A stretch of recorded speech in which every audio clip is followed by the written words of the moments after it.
महाराष्ट्र में बीजेपी और शिवसेना शिंदे गुट में अनबन बढ़ गई है।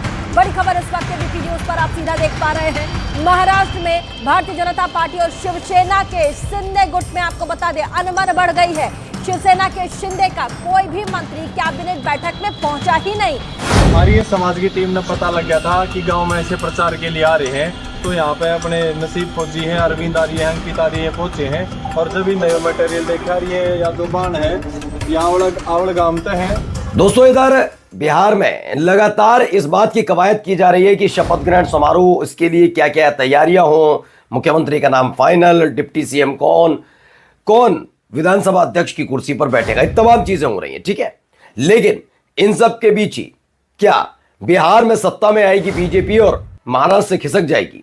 जी हाँ, महाराष्ट्र में कुछ ऐसा हुआ है जिसकी वजह से दिल्ली तक लोग परेशान हो गए, खास तौर पर बीजेपी के नेता। कौन है जो बागी तेवर दिखा रहा है, दिखाऊंगा आपको, लेकिन इसके साथ साथ आपको ये दिखाता चलूंगा बिहार में अब तक 1,22,000 वाला खेल था, याद है? सम्राट चौधरी को, विजय सिन्हा को, उनके अलावा भी एक दो नेताओं को 1,22,400, 1,22,400, तो लास्ट वाली डिजिट एक दो बदल दी बस। अब ऐसा ही खेल एक और निकल कर आया, सेम टू सेम डिजिट, और सारे जीतने वाले बीजेपी के नेता। उत्तर प्रदेश में एसआईआर हो रही है। अब सवाल उठ रहा है इतनी जल्दबाजी क्यों? नियम आपको सुनाऊंगा और दिखाऊंगा तो आप हैरत में पड़ जाएंगे कि ये चुनाव आयोग और चुनाव आयुक्त वाकई लोकतंत्र को मजबूत करना चाहता है या दीमक की तरह चट कर जाना चाहता है। और तो और कई महत्वपूर्ण खबरें भी हैं। हिंदू मुसलमान किए बिना रह जाए तो क्या ही बात है, योगी आदित्यनाथ के एक मंत्री का ऐसा ही बयान दिखाने जा रहा हूं आपको। सबसे पहले ये खबर निकल कर आई। खबर क्या है? महाराष्ट्र में बीजेपी शिवसेना शिंदे के बीच अनबन बढ़ गई है। शिंदे गुट का कोई भी मंत्री कैबिनेट बैठक में नहीं पहुंचा। देखिए, एबीपी न्यूज की एक खबर है जिसमें बताया कि महाराष्ट्र की सियासत से जुड़ी इस वक्त की बड़ी खबर क्या? महाराष्ट्र में बीजेपी और शिवसेना शिंदे में अनबन बढ़ गई है। शिवसेना शिंदे का कोई भी मंत्री कैबिनेट बैठक में नहीं पहुंचा है। इसमें शिवसेना शिंदे सिर्फ डिप्टी सीएम एकनाथ शिंदे में बैठक में पहुंचे। महाराष्ट्र की सियासत में बड़ा उलटफेर देखने को मिल रहा है, ऐसी खबर है। इसके बाद ये कहा जा रहा है कि महाराष्ट्र की सियासत से बड़ी खबर, एकनाथ शिंदे की नाराजगी के बाद बड़ा एक्शन लिया है बीजेपी ने भी। एक बड़ा एक्शन लेने का दावा किया जा रहा है, एक बड़ा फैसला लिया, जो भी फैसला, लेकिन फिलहाल ये क्यों हो रहा है, जरा इसके पीछे की भी एक कहानी हो सकती है। कहानी क्या है कि आपको पता होगा, एकनाथ शिंदे महाराष्ट्र के सीएम थे, उनके नेतृत्व में चुनाव लड़ा जाता है। फिर जब चुनाव परिणाम आता है तो बीजेपी बड़ी पार्टी होती है और एकनाथ शिंदे को साइडलाइन करके कहा जाता है उप मुख्यमंत्री। शिंदे नाराज होते हैं, लेकिन उनकी नाराजगी का फर्क बीजेपी पर नहीं पड़ता और उसके बाद एकनाथ देवेंद्र फडणवीस मुख्यमंत्री बन जाते हैं। लेकिन जब बिहार वाला खेल हुआ तो बिहार वाले खेल में जो नीतीश कुमार है उनके सामने बीजेपी घुटने टेकती नजर आई है। अब ऐसे में क्या एकनाथ शिंदे यही जानना चाहते हैं कि ऐसा क्या नीतीश कुमार ने कर दिया जो हम नहीं कर पा रहे थे, और हमने तो अपनी पार्टी आपके लिए तोड़ दी। फिर भी क्या यही सारी कहानियां जैसे जैसे निकलती जाएंगी आपको बताता रहूंगा, लेकिन फिलहाल बीजेपी यहां पर फंसती नजर आ रही है। अब आपको बिहार लेकर चलते हैं। बिहार में भी गजब का खेला है, 122 का 100 का खेला। 100 का खेला क्या है जरा देखिए। ये तारा किशोर प्रसाद है बीजेपी के, 1,02,55 वोट मिलते हैं इन्हें। सुरेंद्र मेहता बीजेपी के 1,03,43 वोट, 1,44,000 वोट। संजय कुमार पांडे, रंजन कुमार, ये भी बीजेपी, सारे बीजेपी के मिलेंगे आपको, या फिर जनता दल यूनाइटेड के, यानी जो एनडीए का है। 1,04,77, 1,04,96 जिवेश कुमार, संजय कुमार को 1,04,85, रोहित पांडे बीजेपी 1,07,70 वोट, और रोहेल रंजन है, ये जनता दल यूनाइटेड के हैं, इन्हें 1,04,87 वोट। अब ये निधि अम्बेडकर भी है, वो कह रही हैं 100 का खेल गजब है, बाकी चुनाव आयोग निष्पक्ष है, उस पर सवाल नहीं उठाने। 100 वाली सेटिंग का, ईसीआई का 100 का खेल, हर जगह 100 मतलब 1 लाख ज़्यादातर। यहां पर भी देखिए, ये हमने पहले भी आपको दिखाया था।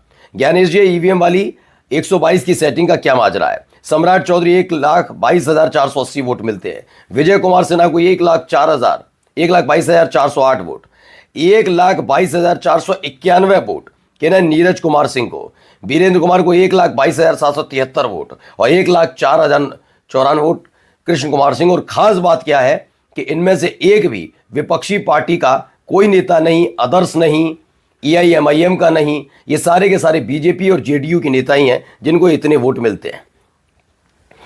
अब सूर्य प्रताप सिंह है, एक बड़ी बात उन्होंने लिखी, जरा पढ़नी चाहिए, क्योंकि उत्तर प्रदेश में भी एसआईआर चल रहा है और यकीन मानकर चलिए जो एसआईआर की प्रक्रिया अपनाई जा रही है उससे लोकतंत्र अगर खूंटी पर टांग ना दिया इस चुनाव आयोग ने तो शर्त है कितने नाम कटेंगे। और ये नाम अवैध नहीं है, ये नाम उन लोगों में शामिल है जो किसी न किसी वजह से बाहर है। और ये जानता है चुनाव आयोग कि इस दौर में इस सरकार ने ऐसे हालात पैदा कर दिए हैं कि कोई छुट्टी लेकर इस काम के लिए आएगा तो रोजी रोटी के लिए मारा मारा फिर जाएगा। इसलिए वो अपनी रोजी रोटी पहले कमाएगा, वो इनके झंझट में नहीं पड़ेगा। और इसी का फायदा क्या चुनाव आयोग उठाना चाहता है और फायदा देना चाहता है। क्यों कह रहा हूं, पढ़िए। यूपी में एसआईआर की प्रक्रिया दूसरी नोटबंदी जैसी लग रही है। कह रहे हैं कि 2003 की वोटर लिस्ट डाउनलोड करो और 20 साल पुराने नाम, एपिक नंबर और पार्ट नंबर खोजकर फॉर्म भरो। पर असल सवाल, गांव का बुजुर्ग, महिला, मजदूर, अनपढ़ व्यक्ति ये लिस्ट कहां से लाएगा? गांव में नेट नहीं, प्रिंटर नहीं, ये व्यवहारिक ही नहीं है। एक बीएलओ पूरे गांव का फॉर्म कैसे भरेगा? 2003 की लिस्ट देगा कौन?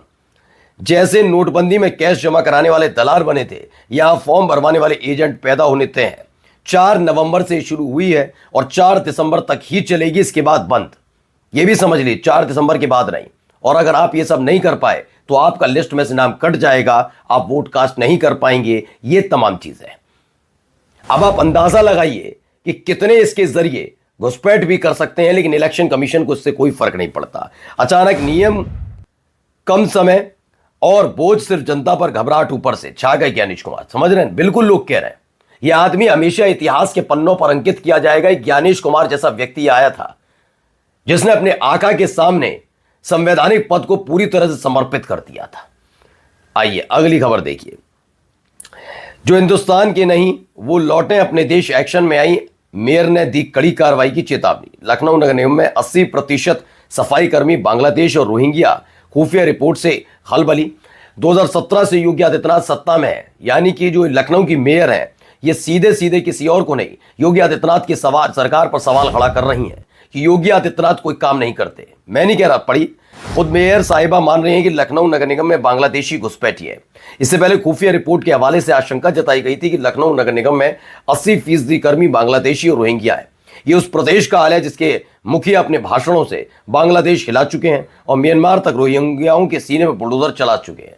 बिल्कुल सही बात है, बड़ी बड़ी डींगे आंकने से नहीं होता। मैं अब भी कह रहा हूं ये सिर्फ फुटबॉल बहुत तेज रफ्तार से होगा, कोई जरूरत नहीं। अब ये देख रहे हैं हिंदू मुसलमान करने से मुसलमान बहुत उकसावा होता ना, वो नहीं हो पा रहा। अब आप कर क्या रहे हैं आपको मैं बताऊं। ये वाला बांग्लादेशी वाला हो गया, योगी आदित्यनाथ की सरकार पर सवाल उठा दिया। भाई 2017 से आप 2025 तक हैं, आप और जिस शहर में बैठते हैं, कहीं और की बात होती, मुरादाबाद अलीगढ़ की तो बात मान लिया, लखनऊ में बैठते हैं, उसी नगर निगम को कंट्रोल भी बीजेपी कर रही है और इनको पता ही नहीं है ये योगी आदित्यनाथ की कार्यशैली है। यही नहीं, सनातन दिन रात करते हैं। वो धीरेन्द्र शास्त्री जिन्हें छोटा भाई नरेंद्र मोदी मानते हैं, उनके एक आह्वान पर लुच्चे लफंगे टूट पड़ते हैं वृंदावन में शराब के ठेकों पर, शटर डाउन करते हैं। यानी योगी आदित्यनाथ को इस बात की फिक्र ही नहीं थी कि वृंदावन सनातनियों का केंद्र बंद होनी चाहिए थी दुकानें। यानी योगी आदित्यनाथ की छवि को सनातन विरोधी साबित करने में तुले हुए। ये करेंगे, ये होगा जब इन्हें कोई नहीं मिलता, ये आपस में भी भिड़ते हैं, यही होता हुआ नजर आएगा। अब आप देखिए अगली खबर क्या है, पहले थोड़ा मैं सुनवा देता हूँ। FIR ಆಗಿದೆ, ಆರೋಪಿ ಕೂಡ ಸಿಕ್ಕಿದ್ದಾನೆ। ಅವರು ಸ್ವಲ್ಪ ಅವ್ರಿಗೆ ಮೆಂಟಲಿ ಅನ್ಸೌಂಡ್ ಇದೆ ಅಂತ ಕಾಣ್ತದೆ ಆದ್ರೆ ಅವರು ಒಂದು। चलिए बता देता हूं, उसमें बेंगलुरु पुलिस ने एक 62 साल के BS राजीव को गिरफ्तार किया है, जिस पर आरोप है कि उसने बॉम्ब थ्रेट ईमेल भेजा था कि बेंगलुरु मेट्रो रेल कॉरपोरेशन को वार्निंग दी थी कि मेट्रो ब्लास्ट करे, मेट्रो स्टेशन में ब्लास्ट करेगा। फिलहाल वो BS राजीव को गिरफ्तार कर लिया है। BS राजीव, ठीक है, BS राजीव नाम है, कोई सलमान अनवर खालिद नहीं है। अब आइए, नैनीताल कुत्ते के मुंह में फंसी हड्डी को गौमांस बताकर हिंदुवादी संगठनों ने हंगामा किया और पत्थरबाजी की। पुलिस ने 52 अज्ञात व्यक्तियों के खिलाफ मामला दर्ज कर लिया है। ये अज्ञात ही हो जाते हैं।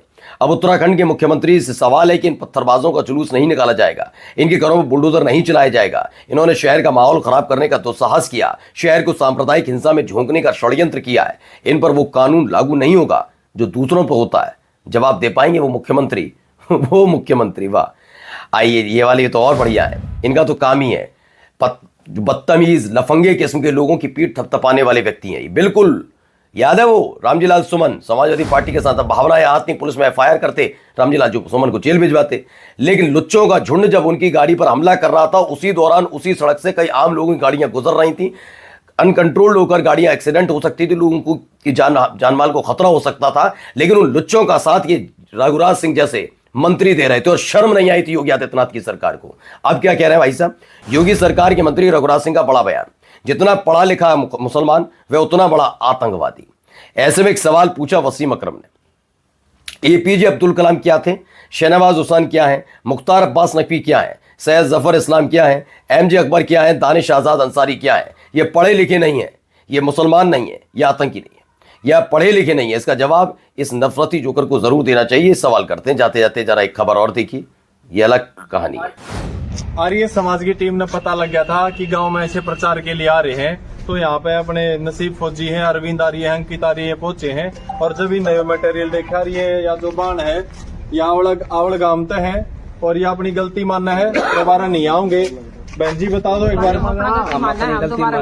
कितना हुआ, आप दोनों तेज बताओ। तो हरियाणा के रोहतक में आर्य समाज के सदस्यों ने एक घर में प्रार्थना सभा में भाग ले रहे ईसाइयों पर हमला कर दिया, उनकी बाइबलें और सुसमाचार पुस्तकें जला दी।